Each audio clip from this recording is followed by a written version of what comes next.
Hello, ladies and gentlemen, Tevaron here, and welcome to a first look at Superhot.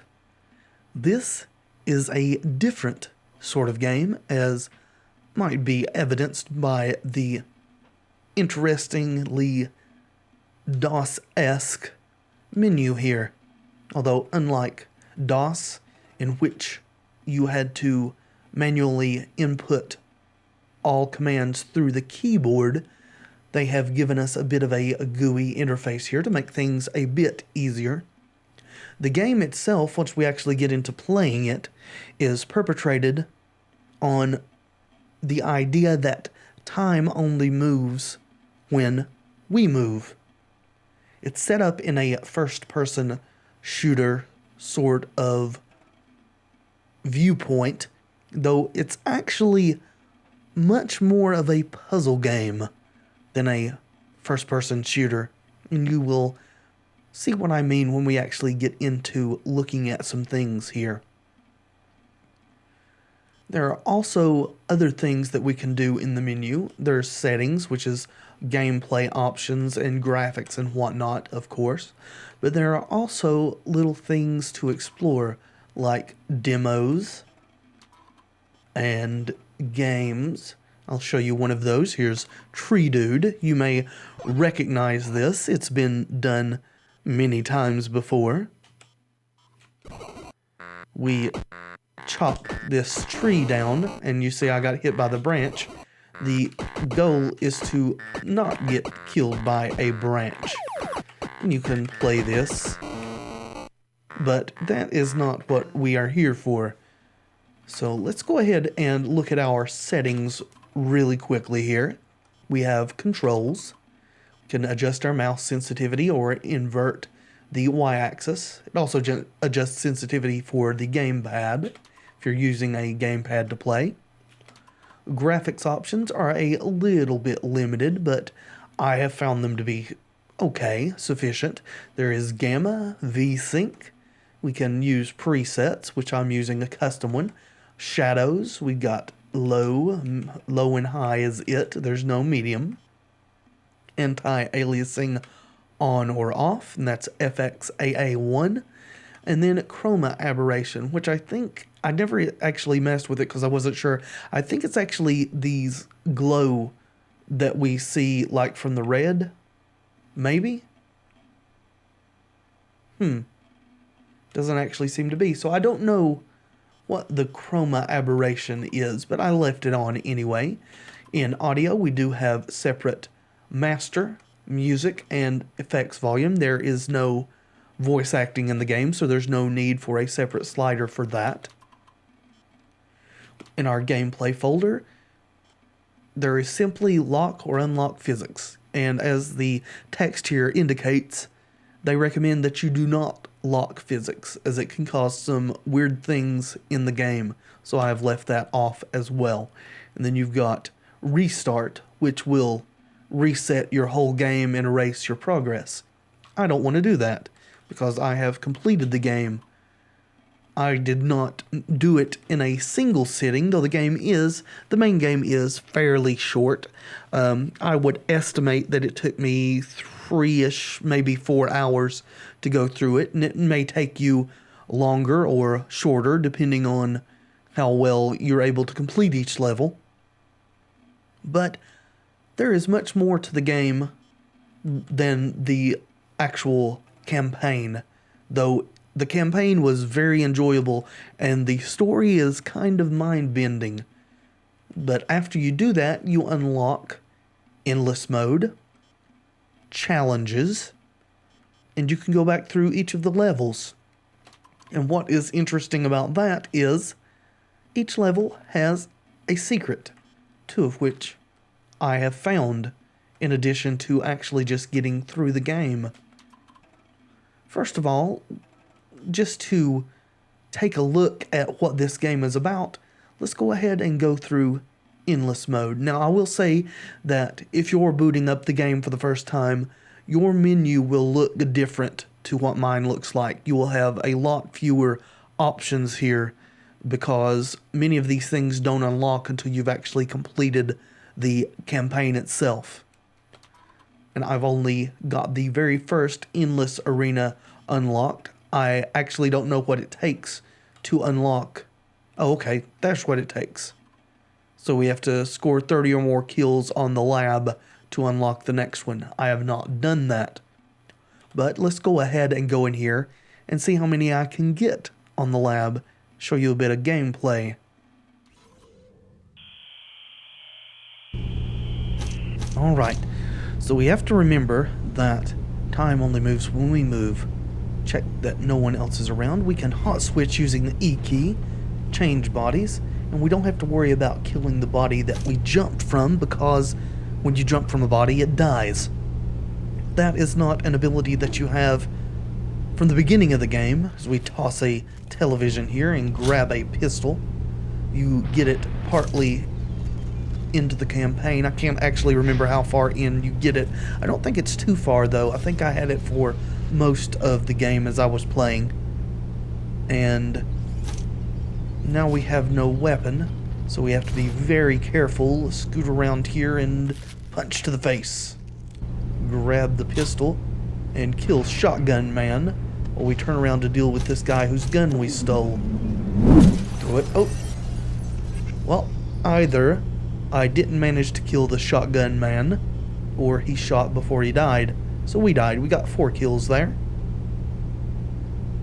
Not bad. As we watch our replay here. It's a neat little feature of the game. We can actually, as we pick up an Erlenmeyer flask and fling it at another gunman, edit our replays. As you will see, or may have noticed, you can hit F5 to choose what to keep or to change, and then you can upload that to a website provided by the developers called Killstagram, I believe, and share it with other users. Just a neat little additional bit of gameplay value there. We switch in here, and we can't switch willy-nilly. As you noticed, there is a cooldown on it, and we'll get a flash up on our screen here in a few seconds that will tell us that hot switch is available to use again. Where? Oh, there you are. Yep, hot switching ready. There we go. Another guy. We have to wait. So we'll just jump in and... Aha! Automatic rifle. Burst fire. And no waiting for the gun to reset between rounds of fire. Get this guy and scoot back behind the pillar. You see the red light there coming from some of the entryways. That is indication that more enemies are incoming. When they're white, you don't have to worry about that. When they turn red, and we're out of ammo, so throw it and miss. So we'll jump in and look for something. I guess we'll grab this flask. When you jump into a body, it throws away its weapon, and you can't actually use the weapon it was holding. When it throws it, it destroys the weapon. So you have to make do with whatever. So let's jump behind this one so that we can take him out via physical violence. We're up to a 9 kill streak. Let's shoot this guy with the bat here. Alright, anyone else coming? Oh, we didn't actually get him. We just got his bat. That's pretty cool. And in this game, you can actually cut bullets out of the air with a katana. I managed to do that once or twice. It's rather difficult, but definitely possible. And it makes you feel like a total badass when you manage to accomplish it.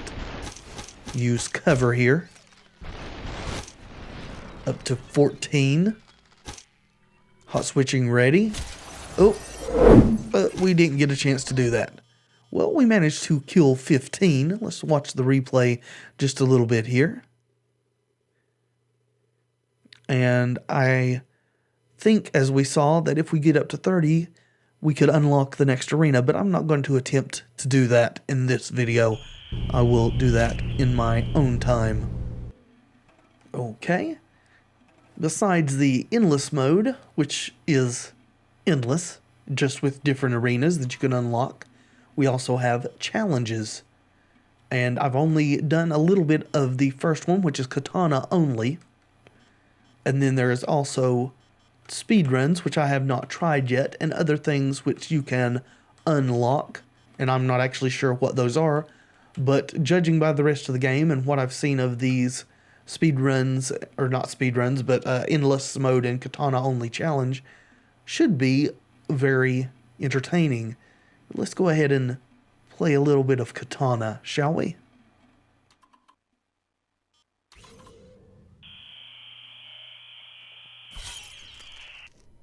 Okay, so this guy is already bisected by our katana here. Alright, see if we can dodge this bullet. This guy's shooting at us. Dodge, dodge. Oh, wait. Cut him in half and didn't quite manage to dodge that one. So I guess we'll try again. Alright, dead man there. 2 coming in, left and right. Got to see if we can throw... Oh, that was bad. Tried to throw the katana at our enemy there, and the bullet got it out of the air. And unfortunately, in the katana only mode, you can't punch. And you can't pick up guns. All you can pick up is another katana. So, yeah. Alright, let's go at this again. Might try to see if I can cut a bullet out of the air. As I said, it's difficult to time it right, and yeah. Didn't manage to get it that time either. Alright. Try one more time here. Miss, which I think it was too far away. And just dodge it. Alright. Be very careful. Try to thread the needle. And get this guy. Dodge. And throw. And that katana went right through him. That's not good. Don't shoot me. Grab it. And dead. Yeah. I mean, it must have just been a little bit of a graphical glitch, but I swear that katana, when I threw it, looked like it just went right through the dude. Okay, there's a gun in the trunk of that car, but we can't pick it up. It's katana only challenge, as you see by the text on the screen. Well, these guys came unarmed to a katana fight. That didn't work out well for them at all. Looks like we got more coming. Should be one from this side too. I saw a red glow. Watch out with your pistol there. Superhot. Yeah. And that super hot that's flashing there, that is also what flashes as you complete the levels in the main game itself. Alright, let's pay attention here. Try not to die so easily this time. Leave that gun on the floor. We can't pick it up. Yeah, skirt. Watch out. Okay, can we...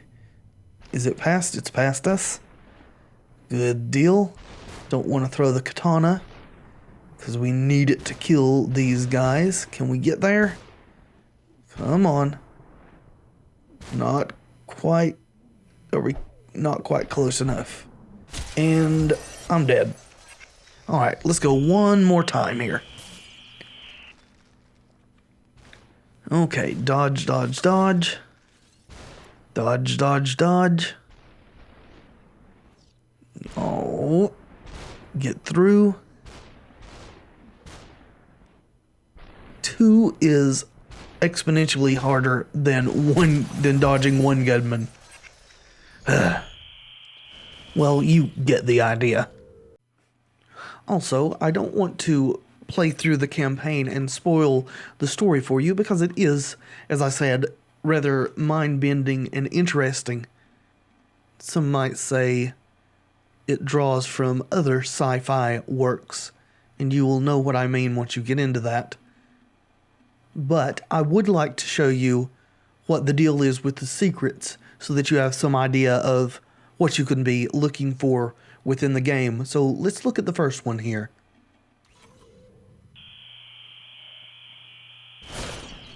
Okay, Well, you may recognize this as the first katana level, is because they use the same levels for the game for that challenge, it seems like. Now we need to kill one of these guys just to give us a little bit of time, or at least distract them, so throw our gun away, jump over this wall here, and down here's where the secret is. This little terminal right here. Guru Chat. You found the secret. You can ask one question. What is Superhot? Superhot.exe is a simulation designed to take your time and shape the way you think. Superhot is something entirely different. Chat ended. And that's it. These secrets are ostensibly scattered throughout all the levels, but at least now you know what to look for. Well, that will do it for this first look at Superhot. Is it worth the $24.99 price tag? That is up to each individual person to decide. It has a ton of playability in it. The campaign itself, as I said, is not incredibly long, but the endless mode and challenges will keep you occupied, I would wager, for quite a bit of time. And if you would like to have a bit of a discount on the game, I will include in the description not only a link to the game on Steam, but also a link to a coupon code on the developer's website that will give you a bit of a discount. I actually don't know how much of a discount it is, but any little bit helps. I, for one, have greatly enjoyed the game thus far, and I want to play a bit more of the challenges and see what unlocking different things does. Even more so, I want to go back through and unlock some more of these secrets, because the story behind them seems to be perhaps even more interesting than the main story of the campaign itself. But I digress. I have been Tevaron. This has been a first look at Superhot. And until next time, friends, be excellent to each other.